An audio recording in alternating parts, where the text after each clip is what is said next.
Sampah-sampah pun tak dibersihkan selalu. Tu jadi sungai tu tak cantik macam dulu. Dulu dia semula jadi. Sungai itu dah tercemar. Jadi mungkin perlukan penambahbaikan atau perlu turun dan tengok keadaan tu sendiri. Sungai itu memang kita nampak sangat kritikal lah tahap pencemaran dia. Dan saya rasa perlukan penambahbaikan dan tindakan yang sewajarnya daripada pihak berkuasa. Sungai Langat ni dulu bapak saya cakap okey lah. Tapi sekarang betul-betul tercemar betul lah. Tengok teruk dah sungai sekarang. Saya rasa Sungai Langat ni sudah tercemar.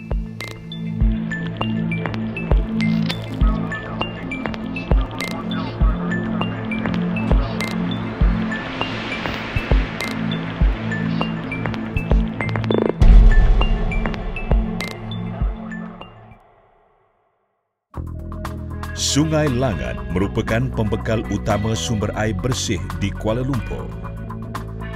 Aliran Sungai Langat bermula daripada sempadan Negeri Pahang hingga ke kawasan tadahan lembangan Sungai Langat di Selangor.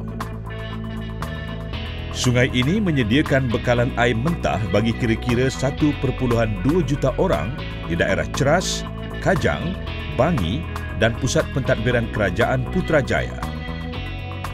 Sungai Langat tidak hanya membekalkan bekalan air bersih untuk tujuan domestik dan industri, tetapi juga untuk tujuan pelombongan pasir, pengairan dan pelepasan sisa efluen. Namun, dengan peningkatan kadar penduduk dan faktor pembangunan pesat menyebabkan kualiti air Sungai Langat semakin terancam. Dengan peningkatan kadar pembangunan bandar dan pertumbuhan penduduk yang dijangka melebihi 10 juta pada tahun 2020, Kerajaan Malaysia sedang mengambil langkah proaktif untuk memulihkan semula kualiti air Sungai Langat untuk memenuhi permintaan air bagi kegunaan hub ekonomi. Kementerian Tenaga Teknologi Hijau dan Air dengan kerjasama Jabatan Perkhidmatan Pembentungan dan MMC Sumitomo telah memulakan projek pembinaan struktur mega bawah tanah yang akan memakan masa selama 72 bulan bagi membina sebuah pusat rawatan kumbahan berteknologi tinggi yang dikenali sebagai Loji Rawatan Kumbahan Berpusat Langat atau Langat Centralized Sewage Treatment Plant (CSTP). Loji Rawatan Kumbahan Berpusat Langat ini dibina di antara sempadan Ceras dan Kajang, mencakupi kawasan seluas 7.3 hektar bersamaan dengan keluasan 14 padang bola sepak. Ia direka berdasarkan kejayaan sistem kumbahan Tokyo Metropolitan di Jepun dengan memanfaatkan teknologi hijau.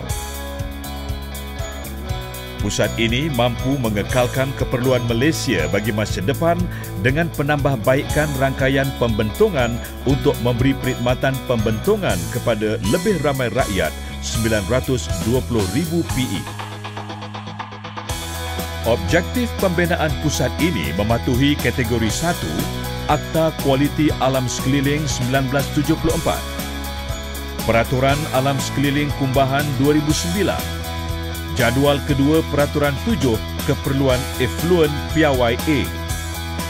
Pembinaan pusat ini akan bermula dengan meletakkan sejumlah 92 km pembicuan paip kedalaman secara purata 14 meter di bawah tanah yang akan menghubungkan 1,174 terowong pembentungan dan mengintegrasikan 232 loji rawatan pembentungan kecil serta menghubungkannya terus menjadi rangkaian kumbahan sejauh 105 km bagi membolehkan pengaliran sisa kumbahan ke dalam satu pusat. Ini serta-merta akan mengurangkan pelepasan bahan amonia ke dalam Sungai Langat. CSTP menggunakan sistem peredaran udara semula yang fleksibel dengan peredaran yang dipertingkatkan dan penggunaan karbon secara bersesuaian justru mengurangkan pelepasan karbon dan nitrogen. Di bawah aras penyenggaraan, jurutera mempunyai akses mudah bagi memantau komponen pemprosesan air kumbahan seperti pumping inlet, primary clarification, tangki reaktor dan secondary clarification. Proses peredaran pendenit-ritan pelbagai peringkat melalui kaedah pengudaraan yang lebih dalam 10 meter lebih dalam berbanding 5 meter sebelumnya. Dengan memanfaatkan sepenuhnya proses penapisan teknologi pengudaraan yang mendalam, air kumbahan yang dirawat menghasilkan air kita semula untuk kegunaan pengairan dan lain-lain.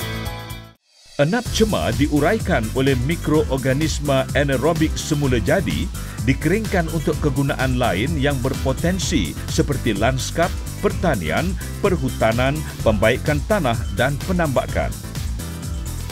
Loji ini menggunakan sistem enapan berasaskan gas, yakni rawatan enap cemar, metana dan juga tenaga solar untuk menjana operasi 24 jam sehari, yakni beban yang tidak perlu. Terletak di tingkat atas aras penyelenggaraan adalah bangunan pentadbiran dan ruang pusat masyarakat dan dibuka kepada orang ramai. Projek CSTP juga menyediakan pelbagai pusat rekreasi dan kemudahan bagi masyarakat seperti Dewan Orang Ramai, taman berlanskap, gelanggang badminton dan futsal dan banyak lagi. Kemudahan-kemudahan awam CSTP Langat dijangka siap dan akan dibuka kepada orang ramai pada tahun 2020.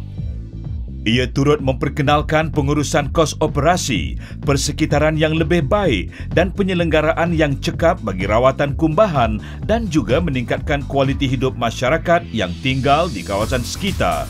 Seterusnya, menaikkan harga hartanah dengan mengurangkan aliran keluar bahan tercemar ke dalam Sungai Langat, Selangor.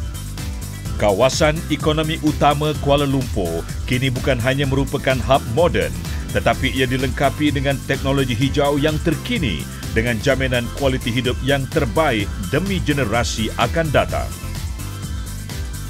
Loji rawatan kumbahan berpusat Langat, sistem pembentungan berkualiti untuk generasi masa depan.